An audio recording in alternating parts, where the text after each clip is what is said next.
In the era of remote work and global collaboration, scheduling your appointment bookings efficiently has never been more critical.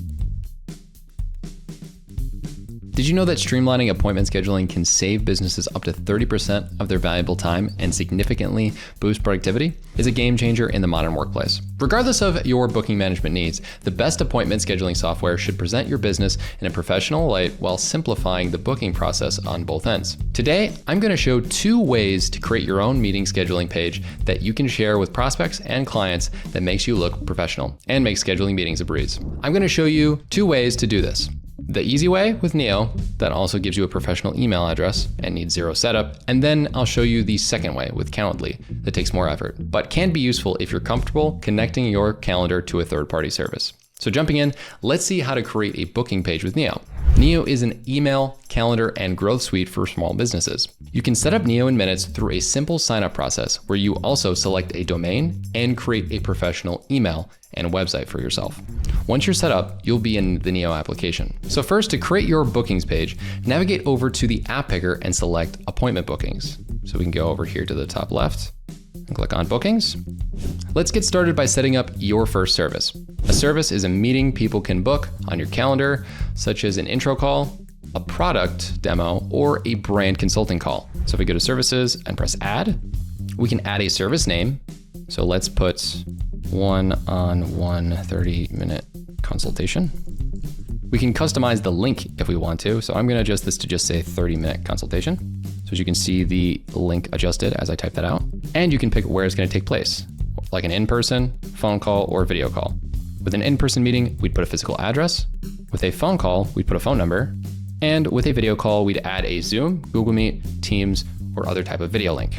So for example, I could take a Google Meet link, paste it in there, and that would serve as the video call link. This option right here also allows you to put a price. So for example, you could put your United States dollar or whatever different currency it is and put the amount. This does not have a current integration and is more of a physical placeholder. Once you activate the service right here, as you can see, active service, it will be available for people to book. You can then specify when the service will take place. So if you go to press create service and continue, you'll see that we're in the service availability section now. The service availability allows people to book times during the times that you have set up here. So say, for example, I only wanted to meet on Monday, Wednesdays, and Fridays. This would be the time frame that I'd be able to have the people book, and the time zone can adjust. So I'm in Chicago, so this is why it's from 9 a.m. to 5 p.m. Chicago time.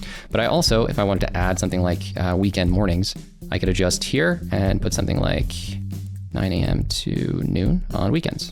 I also can adjust the minimum notice period. That would mean how long before the meeting is booked would the person be able to book. So this would mean that 12 hours prior would be the earliest time that someone could book a call with me in the link.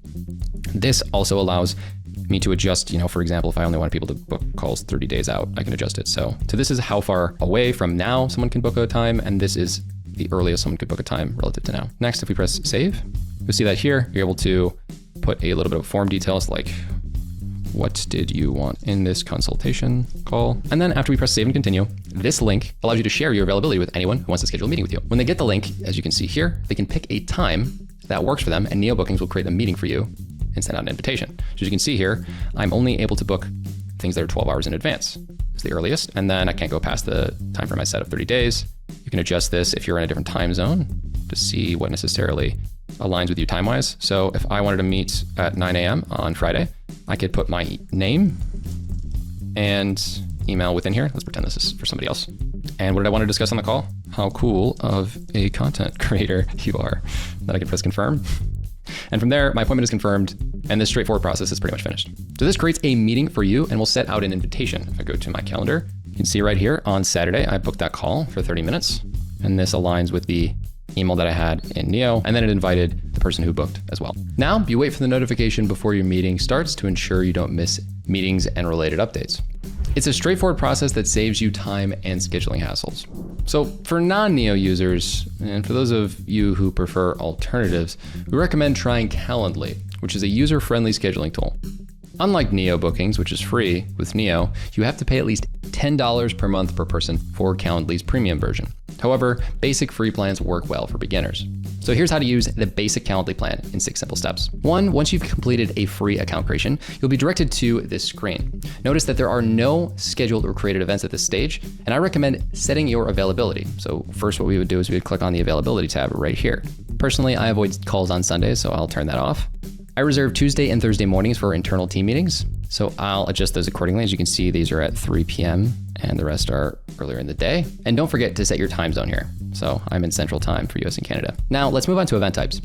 If you go over to the left over here you can select the type of event you want to create. I'll choose one-on-one and create the event. So let's press new event type and click on one-on-one. On this screen, now you can define your scheduling preferences. I'm gonna call this one-on-one meeting. I'm gonna keep it as 30 minutes, and I'm gonna set this to be a Google Meet call. You can also specify how far in advance you want to allow meetings, similar to what we talked about earlier. So just like what I had put in Neo, I'm gonna schedule this to be for 30 days. And I prefer during standard working hours, so I'll select that option as well. All I gotta do is click here, and then I can make sure that this is set to working hours. Then from there, after pressing save and close, as you can see on the homepage, we've set up a basic event. If you click on the edit, you then can customize this event and even ask specific questions for the invitee. You can find that in this booking page option over here. For example, I like to inquire if there's anything they'd like me to prepare for our one-on-one consultation. As you can see right here, this is a question that I've put right here. And then I can press save, and we're all good. While appointment schedulers are a game changer, Neo offers so much more. It's crafted for the ambitious small business owner in all of us. Introducing Neo, simplifying communication one appointment at a time. Keen to try? Check out the link in the description below and get your free trial now. Thanks for watching, and we'll see you in the next one.